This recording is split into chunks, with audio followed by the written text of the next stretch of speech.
இன்னைக்கு வந்து ஒன்றும் கிரிமினல் கேசஸ் இல்லை, சிவில் கேசஸ் தான். சிவில் கேஸா? ஆமாம். என்ன சிவில் கேஸ்? ஒரு என்கேஜ்மெண்ட்டு, ஒரு டைவர்ஸு, ஒரு கல்யாண நாள், பூரா சிவில் கேஸ் தான். எதுவும் கிரிமினல் கேஸ் இல்லை. ஆல்பம் எடுத்துட்டு கிளம்பிட்டு என்ன? ஆமாம், இன்னைக்கு கல்யாணம் பண்ண ராகு பூரா அப்படிதான் இருக்கு. அப்படியா? ஆமா ஆமா. அதுலயும் ஒவ்வொன்றும் ஒவ்வொரு வகையில் அதிர்ச்சிகரமா இருக்கு. திருசா இருக்கா? ஆமா, ஒவ்வொன்றும் ஒவ்வொரு வகையில் அதிர்ச்சி. சரி, என்ன நிச்சயதார்த்தம் சொல்லு ஃபர்ஸ்ட். நிச்சயதார்த்தம் வந்து நம்ம விஷாலும் வந்து அந்த இன்னொரு ஆக்ட்ரஸ் ஒருத்தவங்க ஸ்டேஜ்ல ப்ரப்போஸ் பண்ணிருந்தாங்க. அவங்களுக்கும் வந்து என்கேஜ்மெண்ட் முடிஞ்சிருக்கிறது. அப்படியா? வாழ்த்துக்கள். சீக்கிரமா கல்யாணத்தை பண்ணி தொலைங்க. ஆமா, ஏன்னா அவங்க தான் வந்து மண்டபம் கட்டிட்டு தான் கல்யாணம், அதனால சீக்கிரமா அந்த கல்யாணத்தை முடிச்சு விடுங்க. அடுத்து வந்து டைவர்ஸ்.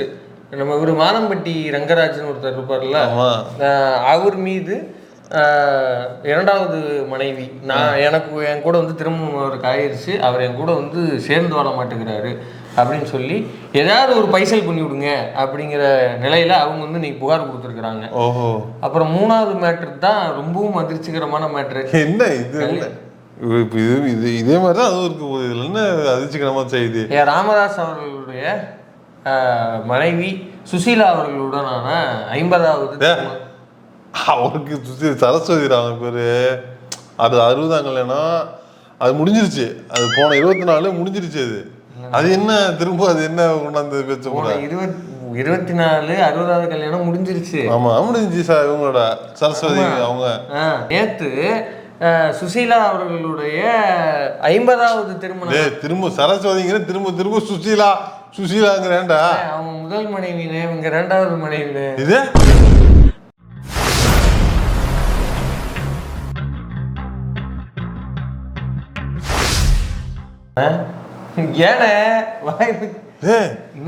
என்ன சொல்ற? அவரு என்ன புரியுது, ஒரே குழப்பமா இருக்கு எனக்கு. வடிவில் சொல்ற மாதிரி சத்தியமா அது உனக்கு சத்தியம். எனக்கு ஐ கான்ட் பிலீவ் இட். இல்ல, எனக்கே பிலீவ் பண்ண முடியல. நான் என்னமா தெரிஞ்சுட்டு சொல்றீங்க? 50 வருஷமா இருக்கிறாரா அவரு? 80 வயசுல அவரு? 85 வயசுல அவருக்கு இல்லைன்னு சொல்லியே. அப்புறம் இப்போ ரீசெண்டா கல்யாணம் பண்ணாரா? இப்போ வயசு இப்போ என்ன பண்ண? எப்போ கல்யாணம் பண்ண தப்பு கிடையாது ஒன்றும். இப்போ 80 வயசுல எதுவும் பண்ணாரா? 50வது திருமண நாளாங்க. எது 50வது திருமண நாளாம்? அவங்க கூட 60னா இப்போ 50 வருஷத்துக்கு 50 வருஷமா மறைச்சிருக்காரு மனுஷன். அவரு மறைக்கிறது இருக்குடா, இந்த சமூகம் மறைச்சிருக்குல்ல. சமூகம்னா எந்த சமூகத்தை சொல்றீங்க? இந்த பத்திரிகையாளர் சமூகம், அரசியல் சமூகம், எல்லா சமூகமே தான். மொத்த சமூகம் சரி, அரசியல் சமூகம். 50 வருஷமா எப்படா கட்டி காப்பாத்தீங்க அதை? பாருங்களேன். உண்மையிலே உண்மையிலே 50 வருஷமா எப்படா கட்டி காப்பாத்தீங்க? ஒரு போட்டோ வரல, ஒரு இது வரல. இத்தனை வருஷமா வராத போட்டோ இப்ப வருதுன்னா என்ன அர்த்தம்? என்ன அர்த்தம்? அது பின்னாடி ஐயா வந்து இது பண்றாரு, ஓப்பன் சேலஞ்ச் விடுறாரு. ஆமாண்டா அப்படின்னு வந்து இப்பதான் ஓப்பனா வராது அவரு. நல்லா இல்ல, நான் பின்னாடி சொல்றேன். ஆனா இப்ப எனக்கு ஒரு மிகப்பெரிய டவுட். இப்ப ஐயா அந்த கல்யாணம் பண்ணிருக்காருல 2வது திருமணம், இது எந்த முறையில சேரும்? அவரு என்ன முறையில பண்ண எனக்கு என்ன தெரியும்? அவர் வந்து வைதிக முறையில பண்ணாரா, இல்ல வந்து சுயமரியாதை முறையில பண்ணாரா, இல்ல எனக்கு என்ன தெரியும்? முறைனா தானே முறையா பண்ண. இது நாடக காதல்ல வராதான்னு கேக்குறேன் நானு. நாடக காதலா? சரி, இது சாரி, நாடக கல்யாணத்துல வராதா? இது ஏன் நாடக கல்யாணத்துல வருது? இப்ப ஒரு 10 நாளைக்கு முன்னாடி தான் 24ஆம் தேதி அவங்க சரஸ்வதி இருக்கிறாங்கல்ல, அவங்களோட 60வது கல்யாணம் விழா கொண்டாடுறாரா? இப்ப 10 நாள் கேப்ல இப்ப 28ஆம் தேதி வந்து இவங்களோட 50வது மணி விழா கொண்டாடுறாங்க. என்ன பொருள்? 10 வருஷ கேப்புக்குள்ள அவர் 2வது திருமணம் பண்ணிருக்காருல்ல. ஆமா, திருமணம் பண்ணிருக்காரு. முதல் மணி உயிரோடு இருக்கும்போது எப்படி 10 வருஷ கேப்ல இது பண்ணாரு? அது வந்து நாடக கல்யாணங்கிறியா? இப்ப இவர் வந்து காதலிக்கிறவங்களை பத்தி இவர் என்ன மதிப்பீடு வச்சிருக்காரு? கண்ணமனன் பேசுவாரு. டிஷர்ட் போட்டு வரானுங்க, கூலிங் கிளாஸ் போட்டு வரானுங்க, போன் வச்சிருக்கானுங்க, பைக் வச்சிருக்கானுங்க, இப்படியாவது ஏமாத்தி கல்யாணம் பண்ணி கூட்டு போயிட்டு கேரக்டர்லெஸ்ஸா இருக்கானுங்க, அப்புறம் அடிச்சு டார்ச்சர் பண்றானுங்க, இப்படித்தானே அவர் சொன்னாரு. இப்ப இவர் என்ன பண்ணிருக்காரு? ஒரு அதாவது கட்டிய மனைவி இன்னொரு பெண்ணை வந்து இது பண்ணிருக்காருல்ல. அப்ப இது எப்படி வரும்? இது துரோகம் இல்லையா? இது துரோகம். அந்த அம்மாக்கு செஞ்ச துரோகம் இல்லையா? ஏன்னா இது வந்து 2 பேரோட ரிலேஷன்ஷிப். அதாவது அப்பா அம்மாவுக்கு துரோகம் பண்றது, இது கட்டிய மனைவிக்கே துரோகம் பண்றாங்க. அப்ப இது எவ்வளவு பெரிய துரோகம் தெரியல. இது வந்து என்ன அடிப்படையில் நடந்ததுன்னு தெரியல. ஐயா வந்து எந்த டிஷர்ட் போட்டு வந்து இவங்களை ஏமாத்தினாரு, எந்த கூலிங் கிளாஸ் போட்டு இவர் ஏமாத்தினாரு, எந்த பைக் வச்சுட்டு இவர் ஏமாத்தினாரு, இந்த கேள்வி எல்லாம் இருக்குல்ல, கேட்கணும்ல. ஏன்னா இதை சொல்லி கொடுத்ததே நீங்க தாங்க எங்களுக்கு. இந்த இப்படி ஆஸ்பெக்ட் இருக்குங்கிறதே எங்களுக்கு சொல்லி கொடுத்தே நீங்க தான். இதை வச்சுதான் அவர் அரசியலே பண்ணாரு. இப்ப பாருங்க இப்படி பண்ணி ஐயா எந்த கிளாஸ போட்டு போனாரு, எந்த டிஷர்ட்டை போட்டு போனாரு உங்களுக்கு தெரியல. தெரிஞ்சவங்க கேட்டு சொல்லுங்க. இப்ப இது இவருடைய பர்சனல் இல்லையா? இப்ப இவ்வளவு பேசுறதே நம்மளுக்கு கொஞ்சம் கொஞ்சம் இதுதான். ஏன்னா நீங்க அவ்வளவு பேசிருக்கீங்க, அதனாலதான் இந்த சமூகம் வந்து அவ்வளவு பேசிருக்குது. கலைஞரை பத்தி அவ்வளவு பேசிருக்குது சமூகம். இப்ப வந்து ஐயாவை நம்பிக்கொண்டு பாமகல இருக்கிற நாடக காதல்னு பேசக்கூடிய நபர்கள் உங்களுடைய பார்வையை மறுபரிசீலனை பண்ணணும். ஏன்னா ஐயாவே பாருங்க லவ் பண்ணி தான் வந்து கல்யாணம் பண்ணிருக்காரு. ஒரு கல்யாணம்னா அதோட முடிஞ்சு போச்சுல. 2 பேரும் லவ் பண்ணி தான் பண்ணிருக்காரு. ஒரு கல்யாணம்னா ஒருவனுக்கு ஒருத்தி முடிஞ்சு போச்சுல. அப்ப நீ இன்னொரு லவ்க்கு போறீங்கன்னா அப்ப பாருங்க, அப்ப ஐயாவுக்கே அது வந்து லவ் பண்றதை விட ஐயா வந்து ஒரு லவ்வுக்கே அப்படி பேசுறாரு. அப்ப நீங்க இனிமே வந்து யாரையும் நாடகக்காரனும் பாமகக்காரங்க பேசக்கூடாது. அதே போல காதலுக்கு நீங்க வரவேற்பு சொல்லணும். ஏன்னா ஐயாவே பாருங்க ஒரு தடவை 2 டைம்ஸ் வரவேற்றிருக்காரு காதல. இதே மாதிரி இன்னொருத்தருக்கு ஏன் கலைஞருக்கு நடந்துச்சுல, அப்பெல்லாம் இவனுக்கு என்ன பேசுனாங்க, இவங்க பேசிருக்காங்க. நாக்கு பல்லு மேல நாக்கு போட்டு என்ன பேசுறீங்க நீங்க? அவர் வந்து நிம்மதியா விட்டீங்களா? அவருக்கு எத்தனை பொண்டாட்டி, அவருக்கு எத்தனை பிள்ளைங்க, இவருக்கு இத்தனை பிள்ளைங்க. கலைஞரை பத்தி கலைஞருக்கு 3 பொண்டாட்டி. சரி, எம்ஜிஆருக்கு எத்தனை பொண்டாட்டி? அவரு மறக்கவே இல்லையே. எம்ஜிஆருக்கு எத்தனை பொண்டாட்டி? அதை சொல்லணும்ல, அதை சொல்லுங்க. அதை யாராவது கலைஞரை பேசுறவங்க எம்ஜிஆரை பேசுவாங்களா? எந்த பேனாவது எழுதுனுச்சா? எந்த பேனாவது வெளில வந்து பேசினுச்சா? என்ன சொல்றேன், கலைஞர் அவர்கள் எந்த இடத்துல மறுத்தாரா? அவர் ஓப்பனா ஆமாப்பா எனக்கு வந்து ஃபேமிலி இருக்குன்னு அவர் ஓப்பனா தான் சொன்னார். ஆனா எம்ஜிஆருக்கு இதே போல இருந்தது. அவருக்கும் 3 ஒய்ஃப். ஆமா இல்லையா? அவன் அதை பத்தி யாராவது கேள்வி கேட்டாங்களா? அதை பத்தி எங்கேயா எழுதியிருக்காங்களா? ஆனா கலைஞர் மட்டும் விமர்சிக்கிறாங்க. இதுதான் வந்து பார்ப்பனியம். அதேதான். இப்ப இது இல்ல, இப்பதான் பார்ப்பனியம் வெளிப்படுது பாரு. எம்ஜிஆருக்கு கூட அரச புரசலாம் அங்கங்க தெரிஞ்சிருக்குது. ராமதாஸ் அவர்கள் 50 வருஷம் பொதுவெளிக்கே தெரியாம சொல்லாம அப்ப இதை மறைச்சு இந்த மறைச்சு வச்சிருக்காங்கல்ல, இதுதான் பார்ப்பனியம். கலைஞருக்கு உண்டானதை பேச தெரிஞ்சவங்களுக்கு ராமதாஸ் உண்டான அந்த விஷயம் இருக்குல்ல, அதை பேச தெரியல, அதை பேச வெளியே வரல. இதுக்கு பேர் தான் ஊடக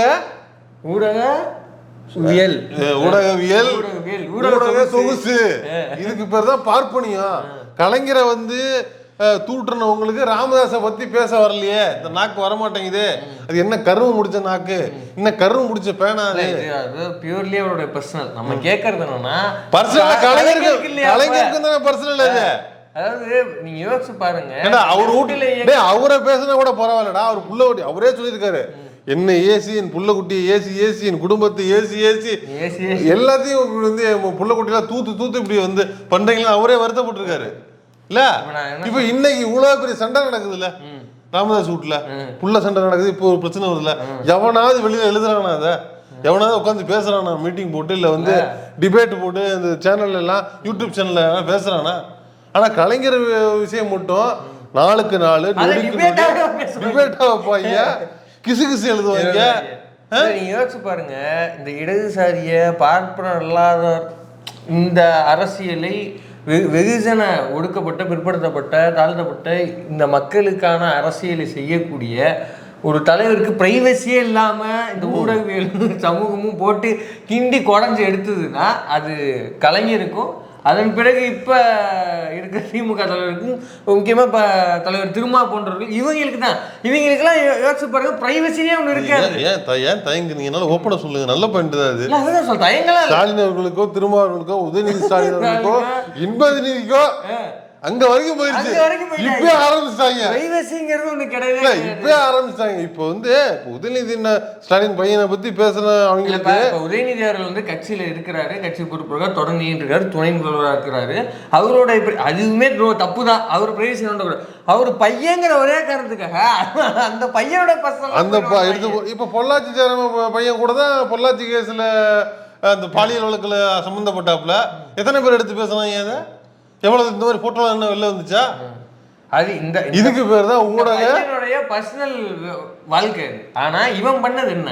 பொள்ளாச்சி ஜெயராமன் பையன் பண்ணதா இருந்த அது அபியூஸ் தானதா கூட இங்க எவனும் பேச மாட்டேங்கிறான். ஆனா அந்த பையனோட பர்சனல் நோன்றானு. சரி, அது போகுது. அவங்க அப்பா அவருக்கு பர்சனல் நோண்டுறாங்க. அவரு தான் ஸ்டாலினோட பர்சனல் நோண்டுறாங்க, கலைஞரோட பர்சனல். இங்கிட்டு வந்தீங்கன்னா திருமாவை போட்டு குடஞ்சு தள்ளுறாங்க. அவரு கட்சிக்குள்ளேயும் பிரைவசி கிடையாது. ஏன்னா எங்க போனாலும் தொண்டர்கள் எப்போதும் கூட இருப்பாங்க. நீங்க அவர் ஆபீஸை சந்திக்க போனீங்கன்னா கூட்டத்துக்கு நடுவில் உட்காந்து சாப்பிடுவார். ஒரு மனுஷனுக்கு சாப்பிடவோ தூங்கவோ கூட தனிமை இல்லாத அந்த அளவுக்கு கட்சிக்குள்ளேயும் சரி கட்சிக்கு வெளியிலையும் போட்டு கிளின்னு நோண்டிக்கிட்டு இருக்காங்க.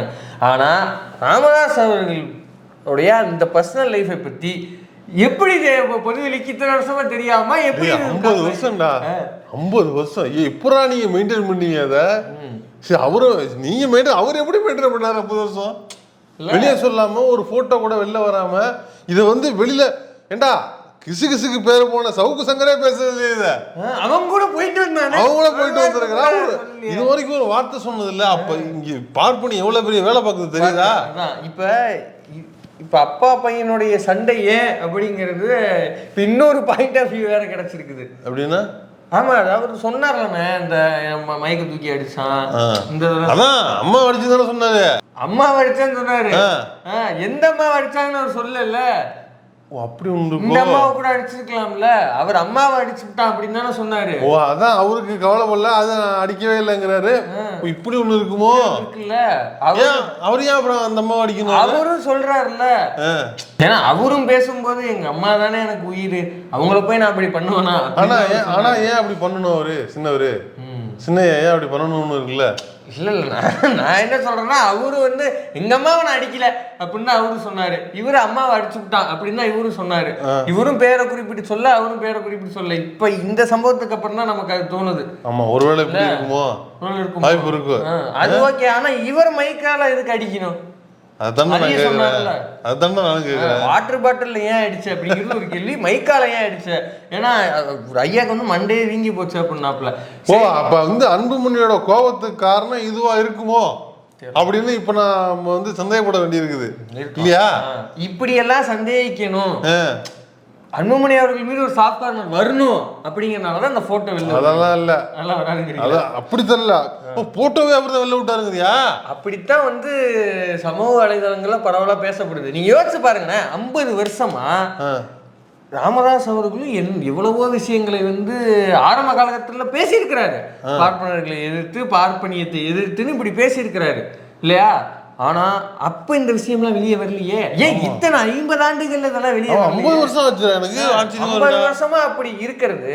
இன்னைக்கு அப்பா பையன் பிரச்சனை வந்ததுக்கு அப்புறமும் அதுவும் குறிப்பிட்டு 14 விஷயங்களை கேள்வி கேட்டு ராமதாஸ் பொதுக்குழு 31ஆம் தேதிக்குள்ள நீ வந்து பதிலளிக்கணும்னு டைம் சொல்லியிருக்கு. தேதி 29 ஆச்சு. அவர் பாட்டுக்கு இருக்கிறாரு. வாரம் பிரஸ் மீட் பிரஸ் கூப்பிட்டு எல்லாத்தையும் ரிலீஸ் பண்ணவரு இந்த விஷயத்தை ரிலீஸ் பண்ணா விட்டாவரப்பா. இல்ல நான் அதான் கேட்கிறேன், எல்லாத்தையும் ஓப்பனா பேசக்கூடிய ராமதாஸ் அவர்கள் இதை இப்படி மறைத்து வைத்தார் என்று ஆச்சரியமாக இருக்கிறது அல்லவா? இது குறித்து நம்ம மூணாப்பன மணி அவர்கள்ட்ட ஒரு 3000 ரூபாய் யாராவது கேளுங்க. இல்ல இப்ப நம்ம என்ன கேட்கறோம்னா, இப்ப பொதுக்குழு கூடி ராமதாஸ் அவர்கள் தலைமையான பொதுக்குழு கூடி 31ஆம் தேதிக்குள்ள பதில் அளிக்கலன்னா சஸ்பெண்ட் செய்ய போறோம் அன்புமணிய அப்படின்னு முடிவு எடுத்ததுக்கு அப்புறம், பிரச்சனை இவ்வளவு தூரம் போனதுக்கு அப்புறம் மலத்துல மட்டும்தான் அந்த செய்தி குறிப்பா வருது. அங்க இருந்து வருது. ஆமா எப்பா அந்த அந்த நியூஸ் கிளிப்பிங் போட்டு விடுங்க ஃபுல் ஸ்கிரீன்ல பாத்தீங்களா? இது மட்டும் இல்ல, டிஜிட்டலாவா ஒரு கார்டு போடுறான். அப்படியா? ஏப்பா அந்த டிஜிட்டல் கார்டையும் போடுங்க ஃபுல் ஸ்கிரீன்ல. விட்டுருதா? அது எப்படி ஒரு குறிப்பிட்ட பேப்பர்ல மட்டும் அது வருது? யாரு வெளியிடுறாங்கிறது முக்கியம். யாருகிட்ட இருந்து வருதுங்கிறது. இப்ப ரொம்ப அசோசியேட் ஆகிக்கிறதுனால அங்க இருந்து வருதா? அங்க இருந்து வருது. இப்ப என்ன செய்தி சொல்றாங்க அப்படின்னா, மேல இருந்து பெரிய ஜீன் சின்ன ஜீன் சொல்லிட்டாங்களாம், இப்ப உன் மூஞ்சி எல்லாம் வியாபாரம் ஆகாது, ஒருங்கிணைந்த இதா வந்தீங்கன்னா, ஏன்னா ஐயாக்கு தான் ஒருங்கிணைந்த மாங்காய் வந்தீங்கன்னா வாங்க, தனித்தனி மாங்காய் வராதீங்க, தனித்தனி பீஸுக்கெல்லாம் மதிப்பு இல்ல, ஒரே மாங்காவா வந்தா நாங்க வாங்கிக்கிறோம், இல்லன்னா நாங்க வேற கடையை பாத்துக்கிறோம் அப்படின்ட்டாங்க. இப்ப இது எப்படி ஒருங்கிணைந்து? அதனால இப்ப இந்த போட்டோ ரிலீஸ் பண்ணா எல்லாம் ஒண்ணா விடுவாங்களா? அப்படி கிடையாது. இப்ப இவ்வளவு நாள் இப்ப மேட்ச் வந்து ஐயா பாக்கெட் 1 அன்புமணி 0 இருந்தது இல்ல, இப்ப ஈக்குவல் டை ஆயிடுச்சுல. இப்ப ஒட்டுமொத்த வார்த்தையை ஐயா நல்லிஃபை பண்றாருல சின்னையா, அப்படி யோசிச்சு பாருங்க. இவர் வந்து 4 மாசம் பேசுறது ஒரே போட்டோ தானே. இப்ப இத்தனை பிரஸ் மீட் நல்லிஃபை ஆயிடுச்சுல, ஒரே போட்டோ முடிஞ்சு. ஒரு போட்டோ தினமலத்துல ஒரு கட்டம் முடிஞ்சா. ஆனா வந்து பாரு, ஒண்ணுமே தெரியாம உட்காந்துருக்காரு பத்தி அவரு 50 வருஷமா. இப்ப நீ இப்படி சொல்ற, நான் இப்படி சொல்றேன். ஒரு சொத்தை 3ஆ தான் பிரிக்க முடியும் இல்ல. ஆமா, 3ஆவது பிரச்சனை இல்ல, கூட போச்சுன்னா கொஞ்சம் அது தெரியல, அதுக்காக இருக்குமோ தெரியல, அது என்னங்கிறது தெரியல. நீங்க இவ்வளவு நாள் இப்பதான் எனக்கு வருது, நீங்க இவ்வளவு கேட்டு இருந்தீங்கல்ல, இந்த சண்டை என்னன்னே புரிய மாட்டேங்குதுடா, ஏதோ பின்னாடி இருக்குடா, ஏதோ பின்னாடி இல்ல. இதுதான் 3ஆவதா பிரிக்க முடியும். அது எத்தனையா பிரிக்கப்பட போகுதுன்னு நம்மளுக்கு தெரியல, நமக்கு என்னங்கிறது தெரியல. இல்ல அப்ப அதுல எத்தனை பங்கு வரும்னு நமக்கு தெரியல. ஒருவேளை அன்புமணி அதுக்காக கோவப்பட்டிருப்பாரோ, அதுக்காக சினம் கொண்டு கட்சின்னு ஒருத்தர் போயிடக்கூடாது அப்படின்னு நினைச்சாரோ தெரியலங்க. என்னன்னு இப்ப ஏன்னா இதுவே இந்த இதை கூட தெரிஞ்சுக்க முடியாம இந்த தமிழ்நாடு இருந்திருக்குதேங்கும் போது எனக்கு ரொம்ப கோபங்கள் வருது. இப்ப இதுல கோபங்கள் வருது. இன்னொன்னும் பார்க்க வேண்டியது இருக்கு. இப்ப இதுல அன்புமணி தான் வெளியிட்டாருன்னு ஒரு குரூப் பேசுறாங்க. இப்போ ஒருவேளை அன்புமணி அவர்கள் தான் இதை வெளியிட்டாரு அப்படின்னா பாமக கொஞ்சம் எச்சரிக்கையாக இருக்க வேண்டும். அதுவும் குறிப்பா அன்புமணி அவர்களை நம்பி போயிருக்கிற பாமகக்காரர்கள் சற்றே கவனத்துடன் இருக்க வேண்டும். ஒய் மேன், என்ன இது பாஜக மாடல்னு? என்ன மாடல்? என்ன நீங்க இத்தனை வருஷமா நீங்களே அரசியல பாத்துட்டு இருக்கிறீங்க, இது இடையில என்ன கொத்தூர் ரெடி இல்ல கேக்குறது. நீங்க இத்தனை வருஷமா அரசியல் பாருங்க, என்ன இருந்தாலும் சீனியர்லண்ணே, A1 A2ங்கிறது வந்தாலும் நீங்க இத்தனை வருஷமா அரசியல் பார்த்துட்டு வரீங்க. இப்ப இந்த போட்டோ வெளியிடுறது, வீடியோ வெளியிடுறது, ஆடியோ வெளியிடுறது, இதெல்லாம் வந்து ஆமுவா ஆப்பியா? ஆமு ஆப்பின்னா ஆடுமலைக்கு முன்னா ஆடுமலைக்கு பின்னான்னு கேக்குறேன். ஆமா, ஆடுமலைக்கு பின் தான் இல்ல.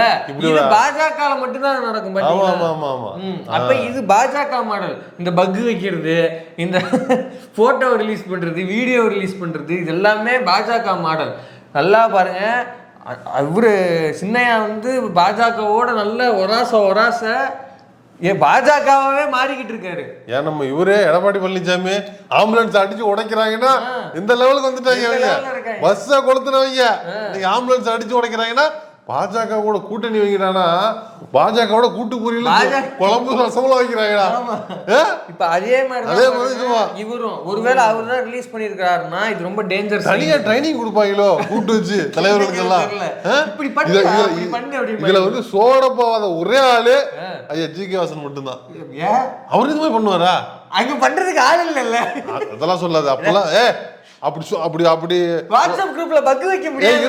அப்படி ஒண்ணுமே இல்லாம அவருக்கு ஒண்ணுமே இல்லாம அவர் MP சீட் கொடுக்குறாங்க, அவருக்கு ஒண்ணுமே இல்லாம அவருக்கு வந்து சப்போர்ட் பண்ணிட்டு அவசியம் இருக்கு, ஆனா செய்ய மாட்டாரு. கொடுக்க சொல்லுங்க 26 MP தானடா அவரு, சும்மாவா? 29 கொடுக்க சொல்லுங்கன்னா சொல்றேன் நானு. 26 எத்தனை சீட் வருது, 29 எத்தனை சீட் வருதுன்னு எடப்பாடி பழனிசாமி அன்புமணி சோடமானா கூட அப்படி கெத்தா எந்த வன்முறைக்கு போகாம தன்னோட தொண்டர்களை வந்து அப்படி கென்மாரி வச்சிருக்காரு பாரு. இதை விட இன்னொருத்தர் கென்மாரி வச்சிருக்காரு, சொல்லட்டுமா? ஐயா தமிழறிவி மணி. ஐயோ, இவரையும் ஓவர்டேக் பண்ற ஒருத்தர் இருக்காரு. யாரு? ஐயா பல கருப்பையா. அவ்வளவுதான். சும்மா அப்படி தொண்டர்களை வந்து இமை அசைவுல வந்து இப்படி கண்ட்ரோல்ல வச்சிருப்பாரு. ஒருத்தர் கூட அப்படி போக முடியாது. ஒருத்தர் அப்போ வந்து பிஜேபியோட அந்த பாணியை வந்து அன்புமணி பின்பற்றிட்டு இருக்கிறாரு. இது ரொம்ப டேஞ்சரஸான சைன். இது உங்களை அவரை நம்பி நீங்க இருக்கிறீங்க அப்படின்னா அவரோட கொஞ்சம் ஒரு சேஃப் டிஸ்டன்ஸ்ல இருங்க. இப்ப புரியுதா? ஐயா வந்து என் சேரு கீழே வந்து பக் வச்சிருந்தானுங்க, அது வந்து அன்புமணி தான் வச்சிருந்தாருன்னு சொன்னதுக்கான ரீசனு. இன்னும் என்னென்ன ஆடியோ ரெக்கார்ட் பண்ணி வச்சிருக்காரு, எப்பப்ப இறக்க போறாருன்னு தெரியல. மிகவும் வந்து டேஞ்சரான இடத்த நோக்கி போய்கிட்டு இருக்குது. இப்ப வந்து அன்புமணி 1 ராமதாஸ் 1 அப்படிங்கிற இடத்துல மேட்ச் இப்போ டையாகி நிற்கிது. அடுத்த ரவுண்ட் இன்னும் வேற என்னென்னத்தெல்லாம் இறக்கி விட போறாரு, அது இன்னும் என்னென்ன மாதிரியான புயலை ஏற்படுத்த போகுதுங்கிறத பொறுத்திருந்து போகும்.